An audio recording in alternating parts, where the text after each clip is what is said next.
Hi guys, कैसे हो बच्चा पार्टी। चलिए आज हम आपके लिए जो टॉपिक लेके आए हैं थोड़ा सा ध्यान से पूरे अटेंशन से पढ़ना, क्योंकि ये जो टॉपिक है थोड़ा सा कॉम्पिटिटिव लेवल का है। जब पेपर बहुत टफ सेट होता है तब इसमें से क्वेश्चंस पुट अप होते हैं। तो थोड़ा सा भले आप 2 बार इस वीडियो को देखें पर बहुत अच्छे से पढ़ना, ठीक है। हम जो टॉपिक लेने जा रहे हैं वो लेने जा रहे हैं ई नॉट पोटेंशियल, जिसको हम कहते हैं standard electrode potential. Not means standard, E means electrode potential of conversion of metal into metal plus 2 ion. जैसे हमने कहा डी ब्लॉक में 3D सीरीज में 10 एलिमेंट है। स्कैंडियम को छोड़ दो क्योंकि स्कैंडियम +2 स्टेट में नहीं रहता है, पहले भी अपन डिस्कस कर चुके हैं। Scandium show only 1 oxidation state, that is +3 state. By accepting the scandium, the remaining elements like titanium, vanadium, chromium, manganese, iron, cobalt, nickel, copper and zinc, in metals की 2 इलेक्ट्रॉन लूज करके +2 state में आने की जो tendency है कि वो कितना फास्ट आ सकते हैं, उसको हम डिटरमाइन करते हैं with the help of E naught value. जिसकी ई नॉट वैल्यू जितनी ज्यादा नेगेटिव होगी, more the negative value means more the tendency to convert into M+2 ion. जिसकी जितनी नेगेटिव वैल्यू जाएगी उतनी जल्दी वो ऑक्सीडाइज होगा। मतलब इनका oxidation that is to lose the 2 electron is determined by knowing the value of E naught. Suppose करो 3 मेटल्स हैं, हम आपके सामने 3 मेटल लिख रहे हैं, Mn+2, Fe+2 and Ti+2। Clear that? अगर हमको इनकी नेगेटिव वैल्यूज पता है, आपको दे रखी है उन्होंने क्वेश्चंस में, you know which get oxidized first. Why? उसका रीजन हम बाद में बताएंगे, पहले हम सिर्फ आपको हल्का सा हिंट कर रहे हैं।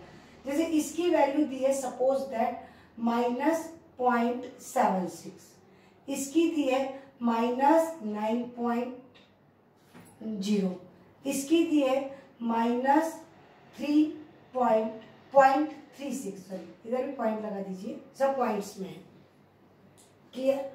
तो आप देखो इनमें से सबसे ज्यादा नेगेटिव, इसकी भी अपन 86 ले लो, ये रफली सिखा रहे हैं आपको एक सिंपल जानने के लिए।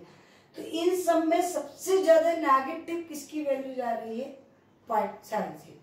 तो जिसका जितना ज्यादा नेगेटिव मतलब नीचे है, जितना ज्यादा नेगेटिव वैल्यूज आएगी उतनी ज्यादा टेंडेंसी होगी कन्वर्ट होने की। तो इन सब में सबसे जल्दी किसकी टेंडेंसी है +2 आयन में कन्वर्ट होने की? Mn। किसको देख के? नेगेटिव वैल्यूज को देख के पता लगा। Clear that? अब अगर हम आपसे कहें कि कौन डिटरमाइन करता है कि Mn+2 में बदल जाए, ई नॉट वैल्यू किस पे डिपेंड करती है?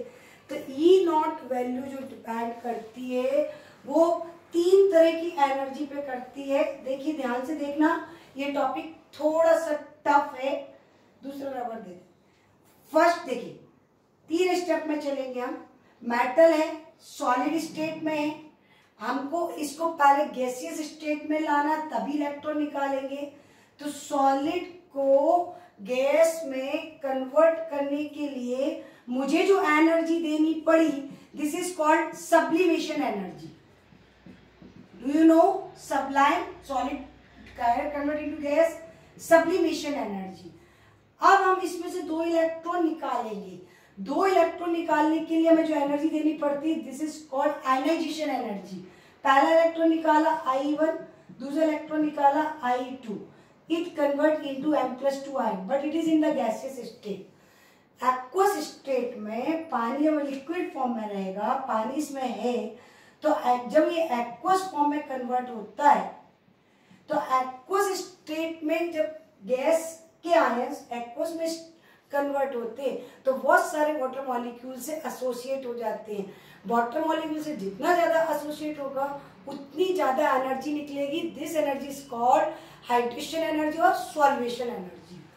तो हाइड्रेशन एनर्जी जो है वो निकलती है, ये रिमूव होती है, और बाकी ये दो energy we have to supply, इन दो को देना है और ये एनर्जी निकलना, तब जाके finally convert into M+2 ion in aqueous state.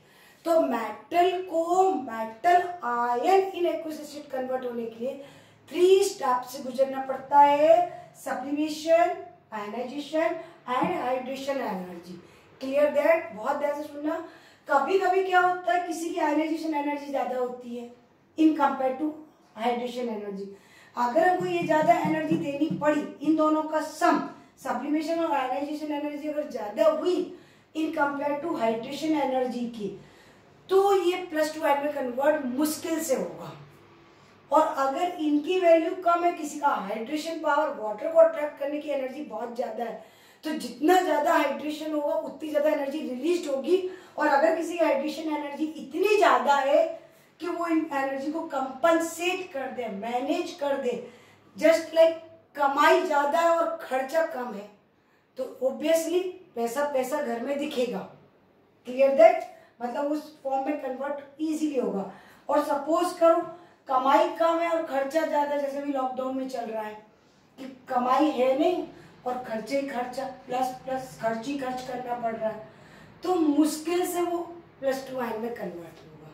तो एक बात पहले अच्छे से नोट कर लो, higher the hydration energy compare to ionisation energy, more easily convert into the M+2 ion, that is oxidation. Oxidation होने की priority depend on hydration energy कैसी होनी चाहिए, हाई, और आयनाइजेशन एनर्जी कैसी होनी चाहिए, लो। बट अगर आयनाइजेशन एनर्जी ज्यादा है, लेकिन उससे भी ज्यादा कौन है, हाइड्रेशन एनर्जी। कुछ लोगों के खर्चे ज्यादा होते भाई, मैंने सब ब्रांडेड चाहिए, लेकिन अगर उनका कमाई भी बहुत अच्छी है उस हिसाब से, जिस हिसाब से खर्चे, प्रॉफिट भी उनके बिजनेस में बहुत अच्छा है, तो उनके खर्चे, उनके बच्चों के खर्चे, उनके ब्रांडेड खर्चे फिर मैनेज हो जाते हैं, फिर दिक्कत नहीं आती है। लेकिन अगर खर्चे खर्चे हैं और बिजनेस फेल है, तो यहाँ तक पहुंचना बहुत मुश्किल है। Clear that? एकदम अच्छे से आ रहा है समझ में? Now we plot a graph between the E0 potential of different elements. You observe this graph. You see there is 3 dip. 3 bar graph में डिप आए। एक बार Mn के समय, एक बार आप देख रहे हो निकिल, थोड़ा सा इधर ले ले अपन निकिल को, ये आयरन, ये कोबाल्ट, और ये जो डिप आ रहा है ये आ रहा है निकिल का। और आप देख रहे हो कॉपर 0 की लाइन को क्रॉस करके ऊपर चला गया और जिंक पे फिर जाके डिप आ गया। तो 3 जगह जो E0 वैल्यू है वो मोर नेगेटिव जा रही है।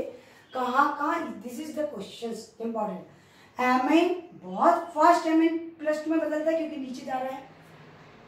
मतलब आप इससे कंपेयर मत करना टाइटेनियम से। जो ग्राफ कह रहा था कि सबकी जो नेगेटिव वैल्यूज थी वो कम कम होती जा रही थी, 0 की तरफ जा रही थी, मतलब बढ़ती जा रही थी, 0 की तरफ जा रही थी, मतलब उनकी टेंडेंसी +2 आयन में कन्वर्ट होने की कम होती जा रही थी। पर देखा क्रोमियम से धड़ एकदम से Mn कहाँ आ गया, नीचे आ गया। इसका मतलब है कि Mn+2 में कन्वर्ट बहुत फास्ट होता है compare to chromium. Similar to that nickel भी बहुत फास्ट निकिल+2 में कन्वर्ट होता है, और जिंक भी चाहता है कि जल्दी से 2 इलेक्ट्रॉन लूज करे और जिंक आयन में कन्वर्ट हो जाए। Clear that? ये 3 डिप के पीछे रीजन ध्यान से सुनिएगा। Mn क्यों Mn+2 में जाना चाह रहा है? Due to after losing 4s2 electron, 4s के 2 इलेक्ट्रॉन लूज करके हाफ फील्ड स्टेबिलिटी के कारण, क्योंकि ये D5 कॉन्फ़िगरेशन में पहुंच जाएगा and D5 configuration is stable. That is why it is strong tendency to lose 2 electron and convert half filled d orbital. Similar to that, zinc also convert into Zinc+2 ion because after 2 electron loose from the 4s, it get stability due to fulfilled the orbital. 3d time fulfilled. तो zinc fulfilled stability के कारण, Mn 3d5 half filled stability के कारण. पर बच्चे सोच रहे होंगे कि निकिल ने क्यों लूज करा? निकिल का कॉन्फ़िगरेशन तो 3d8 होता है, तो इसने क्यों किया? क्यों? ध्यान से देखिएगा, आप पहले आपको क्लियर कर चुके थे कि इसकी हाइड्रेशन एनर्जी कंपैरेटिवली बहुत ज्यादा है due to high hydration energy.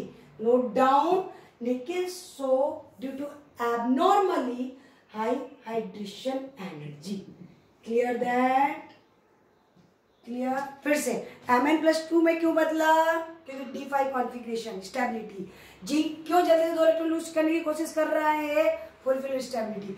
Nickel में ऐसा क्या है? ना हाफ है ना फुल है, हाइड्रेशन एनर्जी हाई है.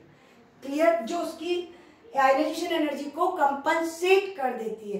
ठीक ऐसे अब क्वेश्चन सबसे टॉप क्वेश्चन है कि why copper do not convert into Copper+2 ion.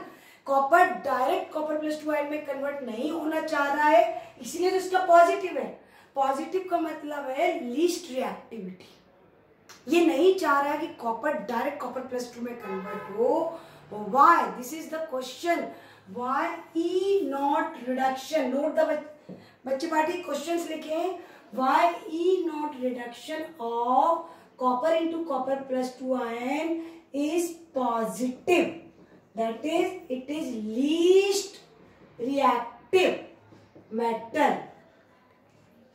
Because जानना चाहते हैं क्यों? अब वही खर्चे वाली बात, इसकी हाइड्रेशन एनर्जी कॉपर से Copper+2 में कन्वर्ट होने की hydration energy is more than it's hydration energy.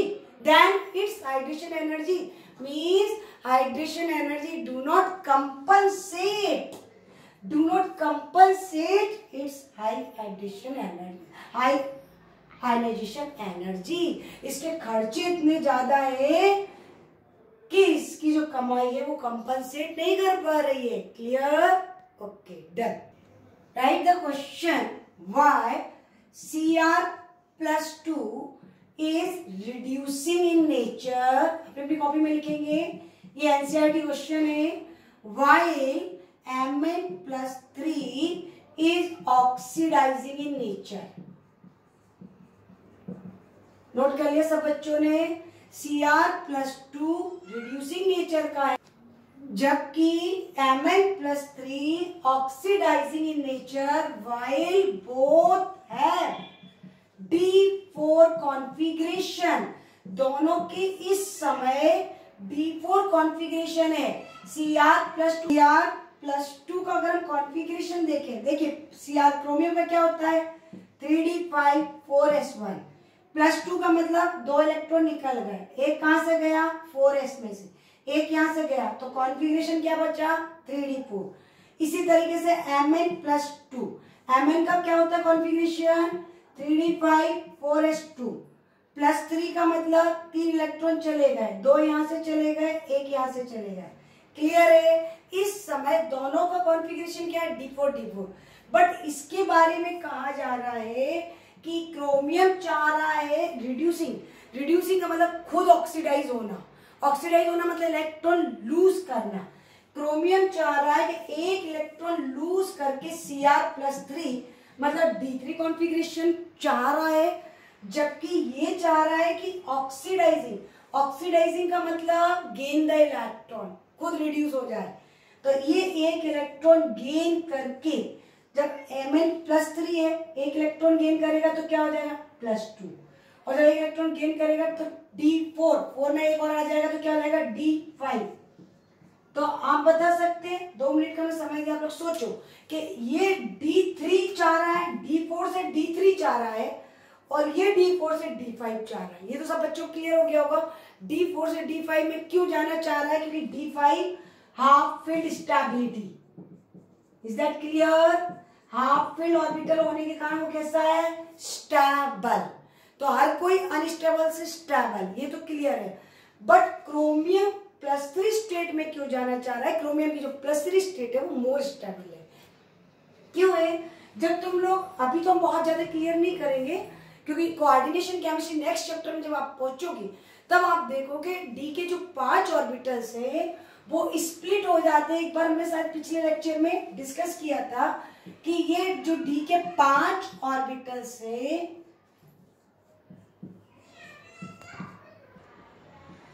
D जो ऑर्बिटल है it split into two sets T2G and EG। तो आप क्रोमियम में देख रहे हो कि क्रोमियम जब +3 स्टेट में होता है तो उसका जो T2G है वो पूरी तरीके से हाफ फिल्ड है। तो why Cr+3 is stable due to T2G3 half filled stability. Note down करने बच्चे, सभी बच्चे, T2G3 half filled stability. Clear? अब हम आपको कोई क्वेश्चन दे रहे हैं, आप लोग आंसर्स लिख के लाना और क्यों है उसका रीजन हमें बताना। आउट ऑफ, लिखे question, out of Cr+3 and Fe+3 which is more stable and why?